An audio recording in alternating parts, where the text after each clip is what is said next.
قبل ما نطلب من أي حد تاني يؤمن بينا، لازم إحنا نكون مؤمنين بنفسنا، عارفين قدراتنا، عارفين نقاط قوتنا، عارفين نقاط ضعفنا، عارفين إزاي نتغلب كمان على نقاط الضعف اللي جوانا. اعرف قيمتك، واعرف كمان ان مفيش حاجه اسمها مثاليه، مفيش حد شاطر في كل حاجه. يعني لو عندك نقطه ضعف وانت عارفها ولامسها اشتغل عليها، بس ده مش معناه ان انت اقل من حد تاني، لا. هو انت اكيد دور على المميزات اللي انت بتتميز فيها من الحد التاني ده، وهتلاقي مميزات كتير، لان في الاخر الكمال لله وحده، مفيش حد كامل. بس طول ما انت مركز على نقطه الضعف الوحيده اللي عندك وسايب كل نقاط القوه اللي عندك، هتبقى تحت مش هتطلع لفوق. لكن اعرف ايه مصادر القوة بتاعتك واشتغل عليها وابرزها، وعالج نقاط الضعف، وفي نفس الوقت تبقى عارف وواثق ان محدش يعرف يعمل ده غيرك، ولو حد عمله مش هيعمله زيك. الثقة بالنفس هي القوة الحقيقية اللي بتحركك.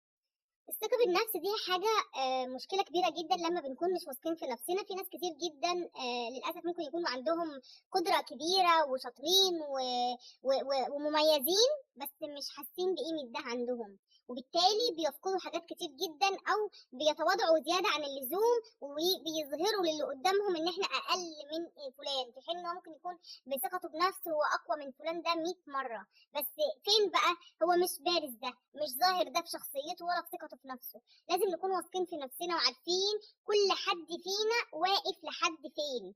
انت في شغلك تقدر تعمل ايه غيرك ما يقدرش يعمله، انت في شغلك واصل لفين غيرك ما وصلش ليه. لازم تبقى عارف قيمة نفسك، مش هيقدرك اللي قدامك الا لو انت عارف قيمة نفسك كويس جدا، ساعتها قدامك اللي قدامك هيقدرك. لكن لو انت مش عارف قيمة نفسك، ساعتها صدقني لو مين قدامك وعايز تثبت له ان انت ايه، مش هيسمع لك ولا هيوصل له ان انت فعلا كده.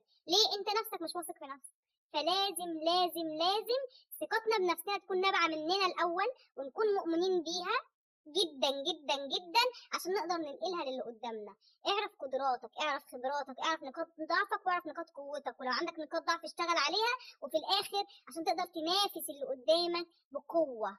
بقوة، انت معاك القوة، ولو مش واثق في نفسك هتبقى اضعف مما يكون، في حين ان هتلاقي حد قدامك ظاهر اقوى وهو هش ولا ليه قيمة.